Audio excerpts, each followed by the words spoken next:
Hello class 12th। आज का हमारा टॉपिक है इमल्सिफायर। ठीक है ना। इमल्सिफायर यानी पाइसी कारक क्या होते हैं। तो पाइसी कारक एक ऐसा पदार्थ है जो तेल और जल का जो पायस है उसके स्थायित्व को बढ़ाता है। यानी हम सीधे सीधे कहते हैं कि पायस के स्थायित्व को बढ़ाने वाला, पायस के स्थायित्व को बढ़ाने वाला जो पदार्थ है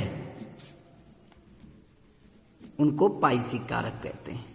यानी वे पदार्थ जो पायस के स्थायित्व को बढ़ाते हैं उन्हें हम पाइसी कारक कहते हैं। अर्थात तेल और जल को पृथक होने से रोकने का काम करता है, क्योंकि तेल और जल अमिश्रणीय होते हैं। यदि आप जल में तेल को मिला दो तो दोनों की अलग अलग लेयर बन जाती हैं, क्योंकि दोनों कभी भी एक दूसरे में मिक्स नहीं होते हैं। तो पाइसी कारक ऐसे पदार्थ हैं जो तेल और जल को पृथक पृथक होने से रोकने के लिए प्रयुक्त किए जाते हैं। जैसे कुछ एग्जाम्पल हैं पाइसी कारक के, जैसे आपका साबुन है, डिटर्जेंट है, ठीक है ना। साबुन हो गया, डिटर्जेंट हो गया, या कोई द्रव स्नेही कोलॉइड हैं, प्रोटीन है, गोंद हैं, ये सब आपके पाइसी कारक होते हैं। प्रोटीन, गोंद आदि, ठीक है ना, एक्सेट्रा। तो ये सारे पाइसी कारक होते हैं जो पायस के स्थायित्व को बढ़ाने का कार्य करते हैं। ठीक है। और ये जो घटना है पाइसी कारक की उपस्थिति में पायस का जो निर्माण की प्रक्रिया है उस प्रक्रिया को नाम देते हैं पाइसीकरण।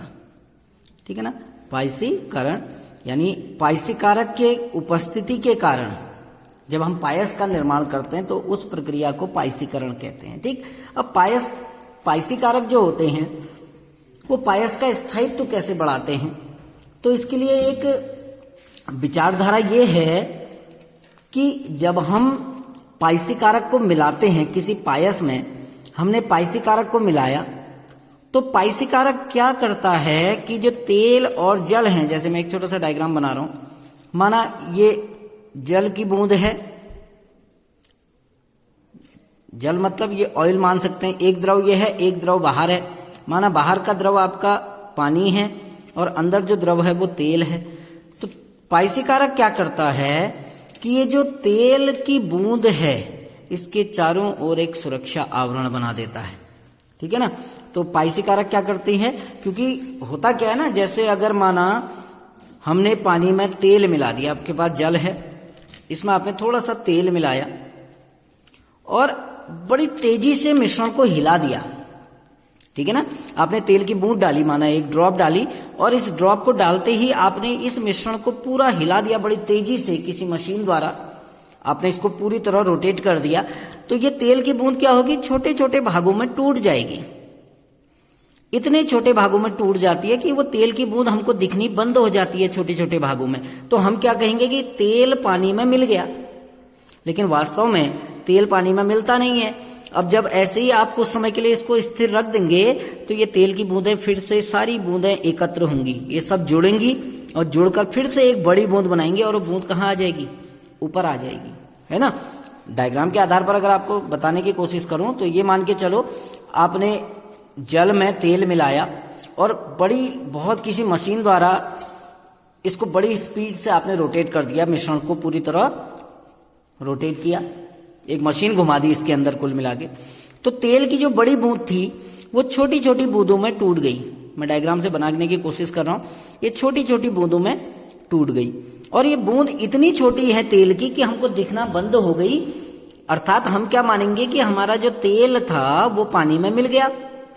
लेकिन कुछ समय अगर हम इसको रख दें बिना हिलाए तो ये तेल की छोटी छोटी बूंदें पुनः एक दूसरे से जुड़ेंगी ना, और जब पुनः एक दूसरे से जुड़ेंगी तो ये बड़ी तेल की बूंद का निर्माण करेंगे और तेल हमको अलग अलग दिखने लग जाएगा।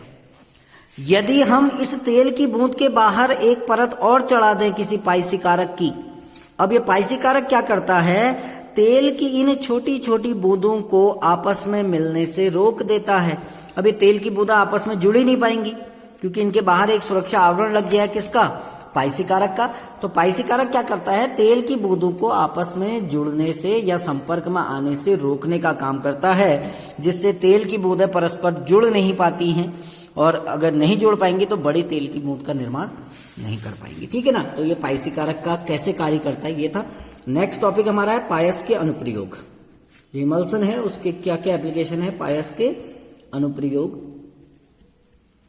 ठीक है ना, कहां कहां पायस का प्रयोग किया जाता है। तो पहला तो प्रयोग है कि बहुत सारी जो दवाइयां हैं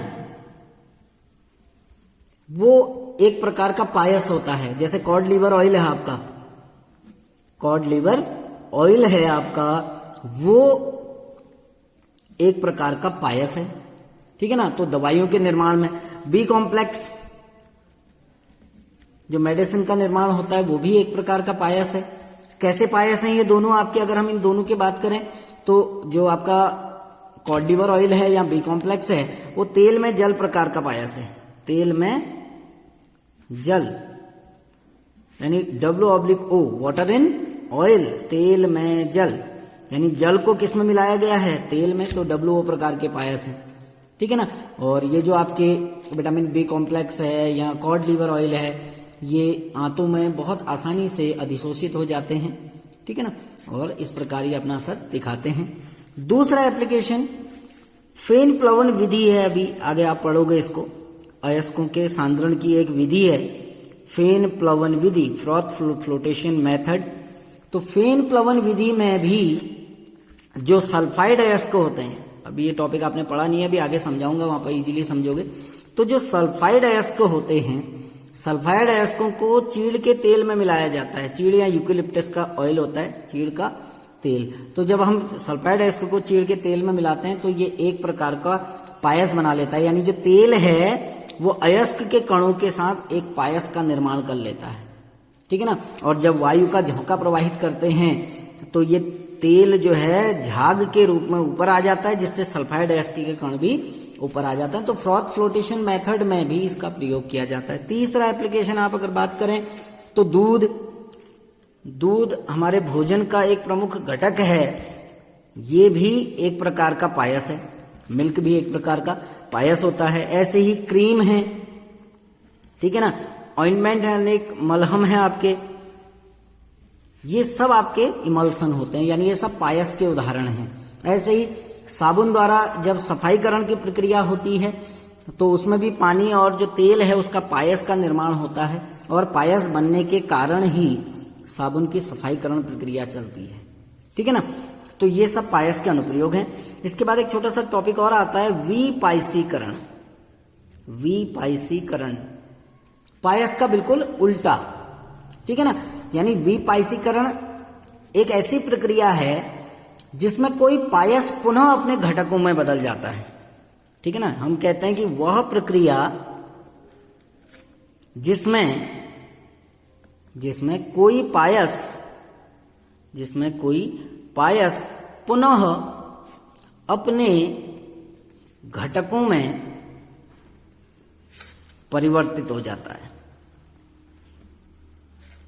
यानी पायस को उसके घटकों में परिवर्तित करना विपायसीकरण कहलाता है। ठीक है ना, तो विपायसीकरण के लिए बहुत सारी विधियां हैं, जिसमें अपकेंद्रण एक प्रमुख विधि है। जैसे दूध से क्रीम निकालते हैं तो अपकेंद्रण विधि का प्रयोग किया जाता है, सेंट्रिफ्यूगेशन कहते हैं। ऐसे ही उबाल कर भी हम विपायसीकरण कर सकते हैं। ठीक है ना, ऐसे ही हिमीकरण, बहुत ज्यादा अगर ठंडा कर दें टेम्परेचर तक उसको हम, तो हिमीकरण द्वारा भी विपायसीकरण किया जाता है। या बहुत सारी कुछ केमिकल मेथड्स भी होती हैं जिसके द्वारा हम विपायसीकरण करते हैं। ठीक है ना, तो विपायसीकरण क्या होता है कि पायस के स्थायित्व को घटाना। ठीक, इसके बाद हमारा एक लास्ट टॉपिक चलता है जिसको हम कहते हैं कि हमारे चारों ओर के कोलॉइड। आपको ये पता होना चाहिए कि हमारे चारों ओर कितने प्रकार के कोलॉइड होते हैं। तो हमारे चारों ओर के कोलॉइड, तो हमारे चारों ओर, ठीक है ना, अपने दैनिक जीवन में जिन पदार्थों का हम सामना करते हैं या जिनको हम देखते हैं उनमें से अधिकांश पदार्थ इसी रूप में होते हैं।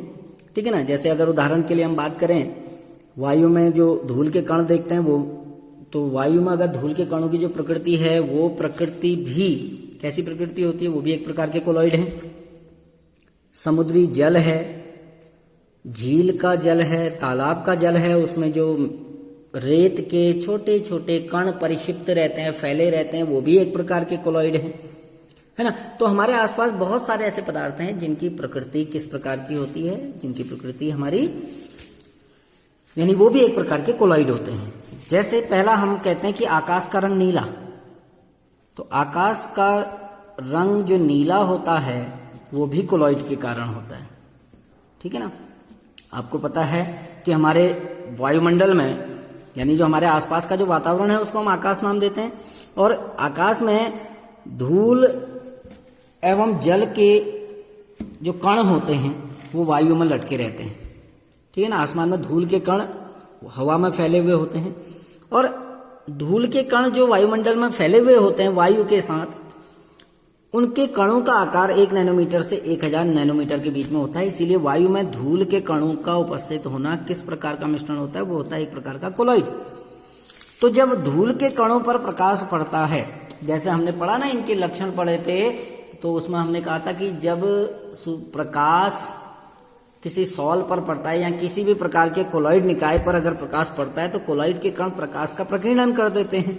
तो वायुमंडल में जो धूल के कण हैं, सूर्य का प्रकाश जब उन धूल के कणों पर पड़ता है तो वो भी उसका प्रकीर्णन कर देते हैं, जिसके कारण आसमान का रंग नीला होता है, ठीक है ना। इसी प्रकार दूसरा कोहरा है, धुंध है और वर्षा ये सब आपके एक प्रकार के कोलॉइड हैं, है ना।